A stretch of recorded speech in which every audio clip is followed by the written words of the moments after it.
Yeah, Habib is amazing. He's an amazingly effective MMA fighter. His style is suffocating. It's relentless, and he does it better than anybody else. Is he better than you thought going in? No, no. I knew he was going to be an incredible challenge.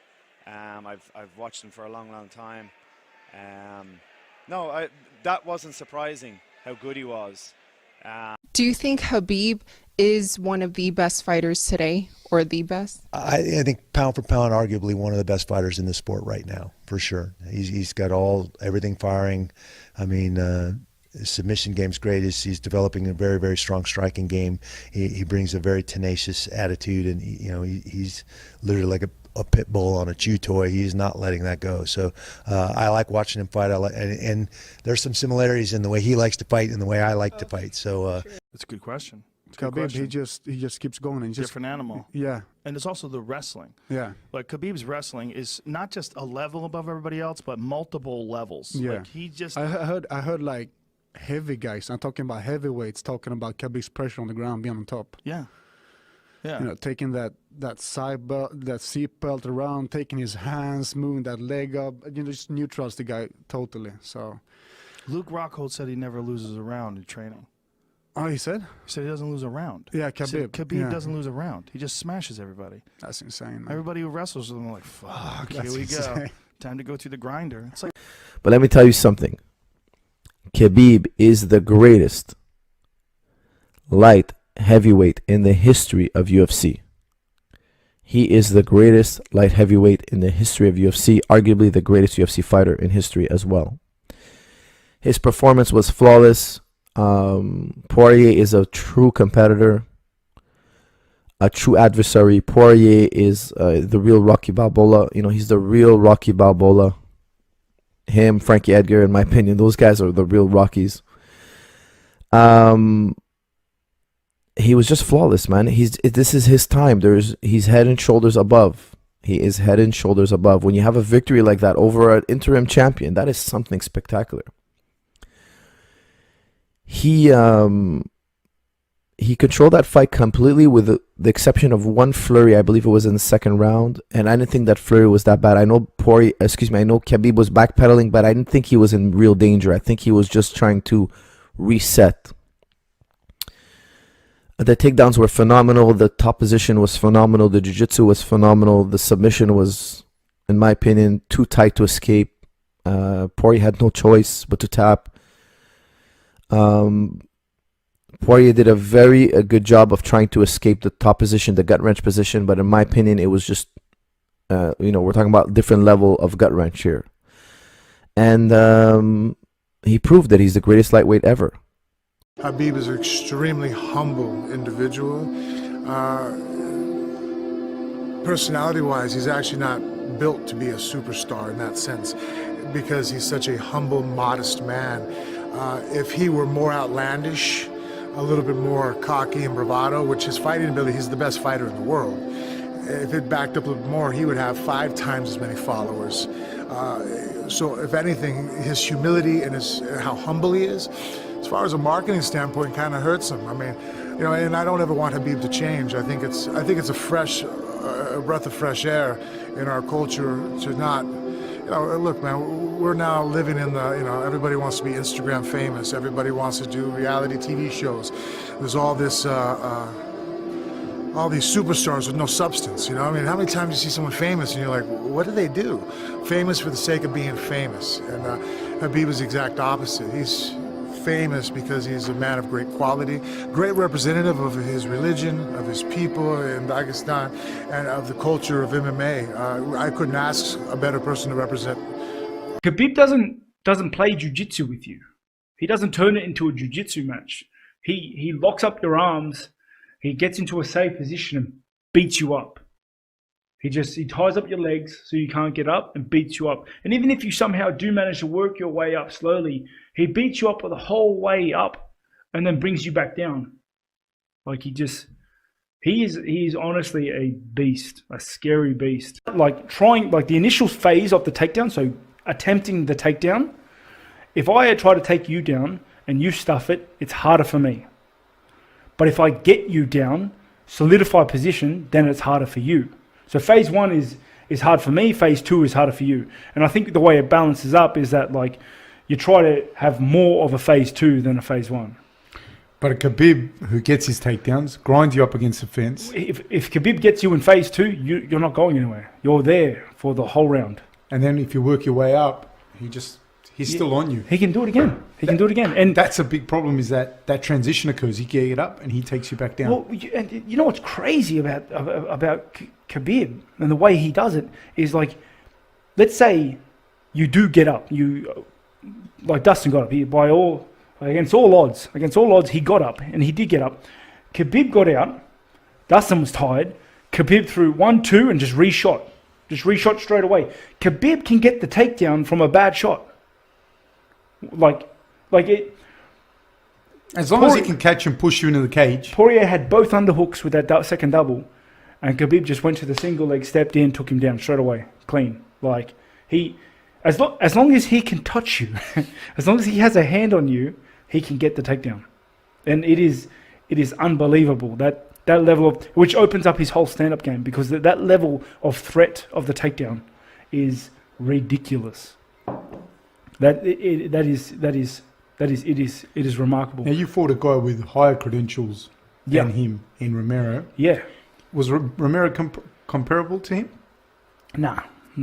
Romero's good, and he's got amazing wrestling, but it's not. I don't think Romero has the same grappling.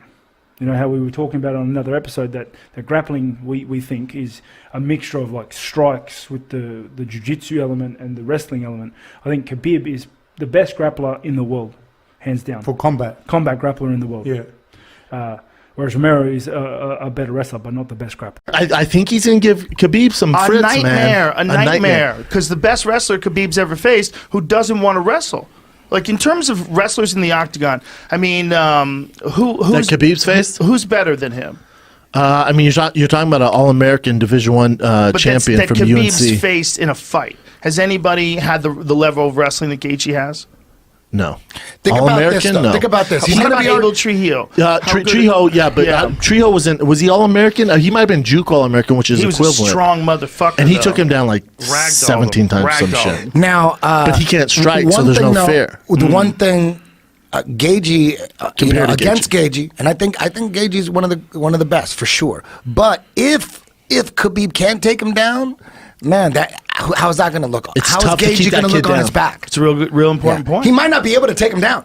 Oh, he might not be able to. He might not be able to. Maybe not. Maybe not. Guarantee he gets him down. Maybe not. Because I've heard stories, and I think you've heard these too. What he can do to Ed Ruth and Luke Rockhold and DC. I've heard it's he's going to get Gaethje down. You think so? Guarantee it. It doesn't mean Gaethje loses the fight. I need to see him training with those guys, because it's almost like one of those mythical tales you hear about some things that people see in the woods. Dude, he's like Bigfoot. Yeah. Dude, when wrestles them all. Dude, when I was in San Jose, Josh Thompson goes, dude, you got to come to practice Khabib's training, dude, and it's wrestling day. I wanted to go, but I had, and then I was like, that's too far, and I didn't do it, and I'm shooting myself in the fucking foot, I talked to John Fitch about it. John Fitch. Yeah, there you go. Khabib. John Fitch is like, yeah, I go, what's it like to wrestle? And he goes, he was like, started with breathing. He goes, I mean, I gotta, like, if I'm very well rested, he goes, sometimes I can stand up. Like John Fitch. John Fitch is a monster. Hold on. Legend. That's the streak he went on? And he's going in wrestling. How did John Fitch do in wrestling? Fitch never lost. I mean, in wrestling. I think he was a Missouri All-American. What's this Mirko Crow Cup? All I'm saying is, don't underestimate this man. Do not underestimate him. He's a great fighter for a reason. He's one of the greatest for a reason, if not the greatest, for a reason. All the millions of people that are starting to hover around him and calling him all these presidents and everybody that want to be in his presidents, he's special. He is special. If people don't recognize how special Khabib is, they're missing the boat. This man is special. So being that we go into the fight, he gets in that situation where he's doing everything perfect, and I'm like, oh, perfect. And then he stands with him in the third round, and I said, okay, now, let's go back to father's plan, please. I go, he goes, yes, coach. So he goes back in the fourth round, does what he's supposed to do. But the third round, he wanted to stand with him. He wanted to prove to him, I could stand with you. I don't have to take you down. I could stand with you. And I'm like, yeah, that's good.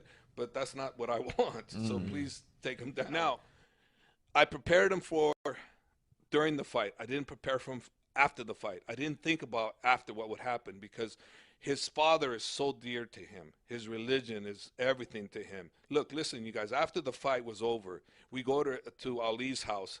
He says, Coach, please excuse me. I have to go upstairs and pray. Hey, you just won the biggest fight of your freaking career, and you're telling us, can you please excuse him? He has to go out and pray. You tell me that man's not into his religion and into God. You tell me that. Who in their right mind does that you know of? No one, but he does. Before this podcast happened, I saw a video of it, and we can play it. After one of the rounds, I forget which one it was, Conor basically apologizes to Khabib in the ring. So crazy. Does he specifically say, I'm sorry? He says, it was all business, mate. Ooh. And I think that was after Khabib was yelling at him as he was punching him. Yeah. And maybe Conor got shook. Maybe Conor was like, yo, this motherfucker is trying to kill me in here. Oh, yeah. He took everything that was said before during the hype serious. Yo, he got Ronda Rousey'd in this motherfucker. Yo, real He's talk. never going to be the same, dog. Yo, it might be the case. Because now he's immediately, Conor's like, yo, it was a good knock. I'm looking forward to the rematch, etc. I don't know what you can do. You can't beat the guy's wrestling. No. You're not good enough to beat his wrestling. The best punch was to your face. You got punched by the best punch. The only reason we're excited about a rematch is because of the melee. Right. So people act like the melee was bad. I don't think it was bad at all.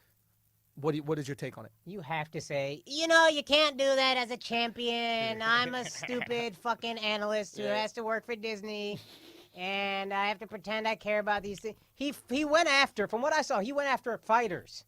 He didn't go after. He's not Ron. There was no Artest. malice in the palace. He ain't knocking out motherfuckers. He went after fighters in Floyd's camp, and he was ready to kill them all. And I wanted to see that shit. I thought it was lit. I wanted to see him go one-on camp.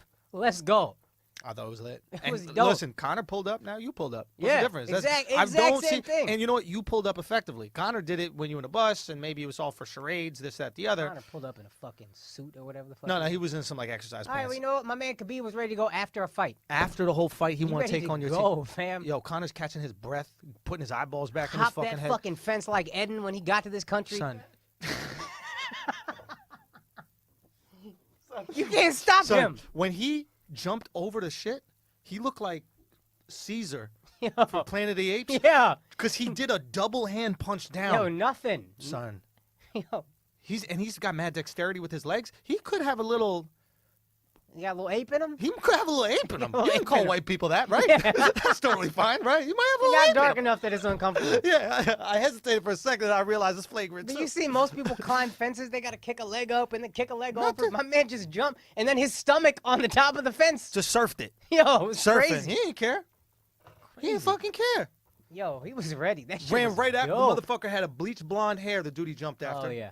Whatever amount of control they were able to impose on him would be nothing compared with what Khabib could impose. Yeah. Moreover, Khabib is it's a much more dangerous form of control. Khabib has a program of hitting people on the ground which is substantially better than either of the two athletes you just mentioned. Yes. And the big difference is when Khabib gets you on the ground, you're not getting up. No, you're getting mauled, and it's almost like a spider. Like he's injecting venom into you and slowly but surely like weakening your body. Yeah. Like you see after the first round when Barboza gets up, it's like, okay, you mean he's alive still, Yeah. but this is a different person now. But Khabib's mastery out of those three critical areas for domination in all forms of fighting is he's incredibly dominant in determining the direction of the fight and the pace of the fight. That's why he never gets tired in his fights. He's got a very high work rate, but he never gets tired. You never see him just completely shattered, despite the fact he's working hard the whole time. And despite the fact that he significantly weakens himself to make 155 pounds, which apparently he's done far better now. He had a real nutritionist heading into this camp, and it was much easier for him to cut the weight. I'd be fascinated to see him fight at 170. Well, that's a plan. Yeah. Apparently, that was a plan, and Woodley was joking around about it, saying he'll send him nutritionists. He'll say, keep his psycho ass down at 155. Was his exact. That's funny. Was his exact quote.